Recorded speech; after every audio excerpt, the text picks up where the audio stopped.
Hello, bonjour.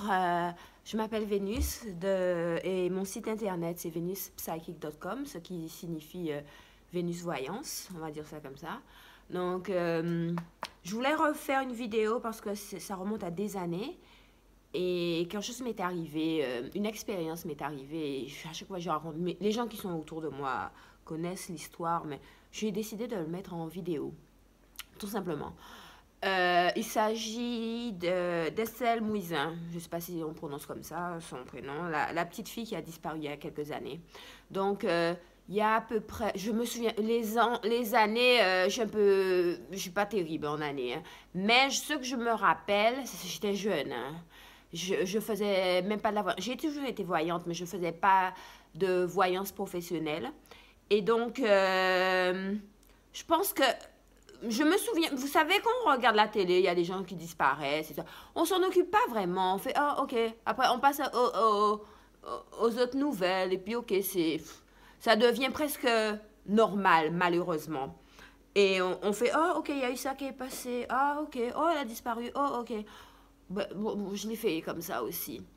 Et un an après, je pense, à peu près un an ou 10 mois après sa disparition, je pensais pas à cette petite du tout, hein, pendant tout ce temps-là, jamais.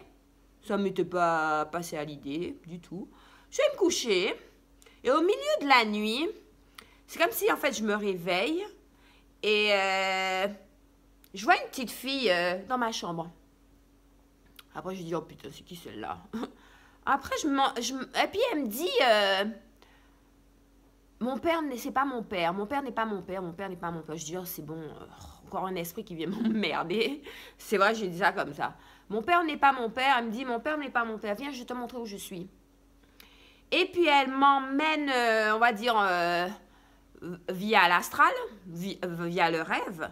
Et elle m'emmène un endroit où je suis jamais allée. J'y étais jamais allée non plus.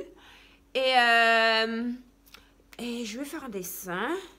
Et puis elle me montre des tours, c'est pas des tours, mais comme des châteaux d'eau, vous savez, les châteaux d'eau.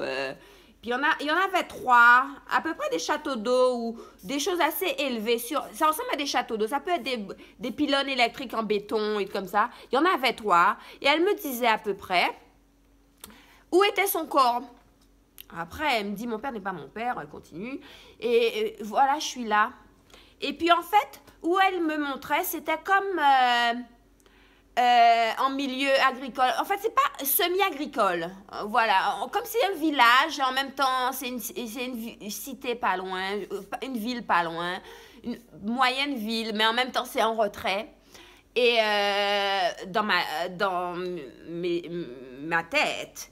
Et il y avait des gravillons. Où elle était enterrée, il y avait des gravillons. Tout son ventre était un peu déchiqueté. Et il y avait des gravillons, vous savez les petits gravillons qu'on met devant les portes et des maisons, dans les allées, les trucs comme ça. C'est des petits gravillons comme ça, il y en avait plein. Elle était en dessous des gravillons en fait. Et, et après je me suis réveillée, j'ai dit oh, putain je crois que c'est la petite Estelle Mouisin. J'ai aucune confirmation de ça, mais je pense après j'ai fait un peu de recherche. Enfin, je me suis pas dit c'est la petite Estelle Mouisin parce que je me souvenais pas de son prénom de l'époque. Donc j'ai fait des recherches, j'ai dit hey, une petite qui a disparu, comment elle s'appelle? Et puis j'étais obligée de rechercher, puis j'ai dit ah ouais c'est elle. Et puis en fait c'était vraiment elle qui me parlait quoi. Et après au fil du temps avec les news, elle disait que elle vivait avec sa mère et son beau-père. Je dis oh c'est bizarre hein. Ah bon, bref. Et ensuite,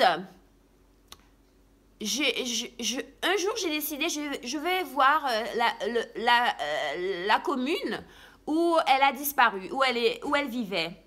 Moi, à l'époque, j'avais pas le permis. Je me souviens bien, j'avais un scooter 50 centimes. Vous savez, on peut pas prendre le périph' avec ces scooters-là. Donc, j'ai essayé d'y aller en scooter. Ben, j'habitais à Montreuil, c'était quand même un petit peu loin. Donc, ça marchait. J'ai essayé une première fois. Ben, en scooter, t'as pas le droit d'aller dans certaines rues. Donc, je me suis paumée. Je suis revenue. Après, j'ai dit, comment je vais faire pour y aller? Après, j'ai cherché un peu. J'avais même pas d'ordinateur à l'époque, hein. Et j'ai cherché encore. Et puis, en fait, j'ai cherché par le métro comment y aller le plus proche. Et après, il y avait un bus, je crois. Et puis, en fait, j'ai marché. J'ai pris un métro ou RER, le RER, si je me souviens, ou un truc comme ça. C'était un peu loin. Et j'ai marché, je suis allée. J'ai demandé aux gens, tout simplement, où est-ce qu'il y avait quelque chose qui ressemblait à ça. Et en fait, il y en avait 3. Il y en avait 3. De part et d'autre, mais pas tout près. Hein. Donc, je suis allée aux 3. Et puis, je pense qu'elle est entre les 3. Voilà. C'est tout ce que j'avais à dire. Mais pourquoi je fais une vidéo que maintenant? Parce que j'ai écrit au policier. Parce que quand même, la probabilité pour avoir ça en rêve, un endroit où je ne suis jamais allée... Alors, j'ai écrit au policier qui s'enquêtait de ça. J'ai donné ma carte, pièce d'identité, tout et tout. Mon numéro de téléphone s'il voulait que je l'aide. Je les aide. J'ai dit, écoutez, j'ai aucun intérêt là-dedans, mais si ça peut aider... Voilà ce que j'ai eu et je m'y attendais pas de ce que j'ai eu. Donc, voilà. Et bon, ils m'ont jamais contacté, ils m'ont jamais appelé. J'ai donné ma pièce d'identité, une photocopie de ma pièce d'identité, mon numéro de téléphone de l'époque, mon adresse de l'époque. Rien. Bon, ça peut arriver. Peut-être qu'ils ont eu beaucoup de demandes aussi. Mais je voulais laisser une vidéo à propos de ça. Comme ça, je laisse des traces. Voilà, je vous remercie. Au revoir et à bientôt.